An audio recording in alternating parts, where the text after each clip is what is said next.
नमस्कार प्रेक्षकांनो. ठरलं तर मग या मालिकेच्या आजच्या भागामध्ये काय घडलं हे आपण पाहूयात.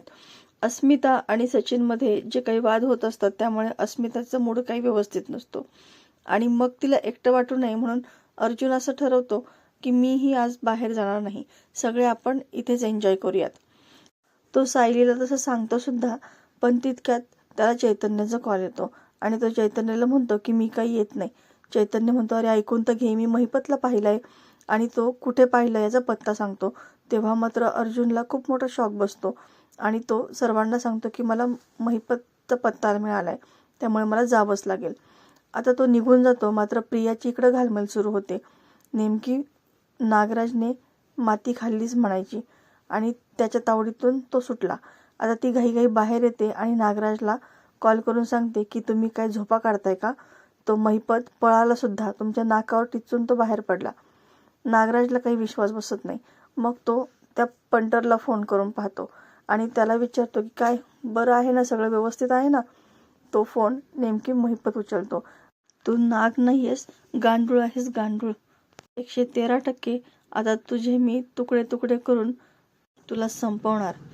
आणि तो रागातच फोन कट करतो. आता नागराज मात्र चांगलाच घाबरलेला असतो. महिपत काय त्याला काही सोडणार नाही याची त्याला पूर्ण कल्पना असते.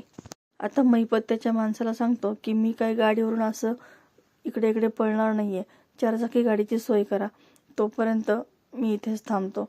आता नेमकी चैतन्य आणि अर्जुन त्या लास्ट लोकेशनपर्यंत पोहोचतात जिथे त्यांनी महिपतला पाहिलेलं असतं. त्या ठिकाणी इन्स्पेक्टर सावंत सुद्धा येतात, त्यांची पूर्ण टीम असते. आता अर्जुन म्हणतो की इतक्या लांब तो गेला नसेल, याचा अर्थ तो इथेच जवळपास लपला असेल, आपण शोध घेऊयात, कारण नाकाबंदीच अशी केली आहे ना की त्यामुळे तो कुठे पळून जाऊ शकत नाही. सगळेजण त्याचा शोध घेऊ लागतात.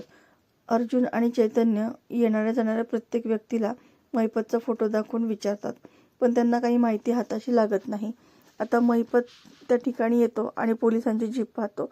यांना इथला पत्ता कोणी दिला असं त्याला प्रश्न पडतो. आता लपत छपत चाळीतील एका घरामध्ये शिरतो. ते लोक आरडाओरडा करतात तर महिपत त्यांना बंदूक दाखवून गप्प करतो. ते सुद्धा जीवाच्या भीतीने काहीच बोलत नाहीत. अर्जुन आणि चैतन्य सुद्धा त्याच चाळीमध्ये त्याची चौकशी करायला आलेली असतात. ते सर्वांना विचारतात, मात्र त्यांना कोणीही काहीच रिस्पॉन्स देत नाही. तितक्यात ज्या घरामध्ये महिपत लपलाय त्याच खोलीचा दरवाजा ते वाजवतात. महिपत तिथल्या एका छोट्या मुलाला धमकावतो आणि सांग की मी इथं नाहीये, एकटाच आहे घरामध्ये. तेव्हा तो मुलगा तसा बाहेर येतो, पण तो खूप घाबरलेला असतो आणि तसं तो अर्जुनला सांगतो सुद्धा की मी घरामध्ये एकटाच आहे. पण तेव्हा अर्जुन नेमकी आतमध्ये पाहतो तेव्हा त्याला एका बाईचा पदर आहे असं दिसतं. म्हणजेच त्या मुलाव्यतिरिक्त घरामध्ये आणखी कोणी आहे असा तो अंदाज लावतो आणि लगेच इन्स्पेक्टर सावंतला त्या ठिकाणी बोलावून घेतो. प्रेक्षकांनो, येणारा भाग अतिशय जबरदस्त आपल्याला पाहायला मिळणार आहे. अर्जुन आणि महिपत दोघांमध्ये चांगलीच झटापट होते. अर्जुन रक्तबंबाळ होऊन खाली पडतो, पण त्यातून सुद्धा तो महिपतला पकडतोच आणि पोलिसांच्या स्वाधीन देतो. आता जेव्हा तो घरी येतो तेव्हा सायलीला, घरच्यांना खूपच आनंद होतो. आता अर्जुनलाही मनातून आता विश्वास असतो की आता तरी तो मास्टर प्लॅन ज्याने केलाय तो व्यक्ती सापडेल. तर प्रेक्षकांनो, व्हिडिओ पाहिल्याबद्दल धन्यवाद.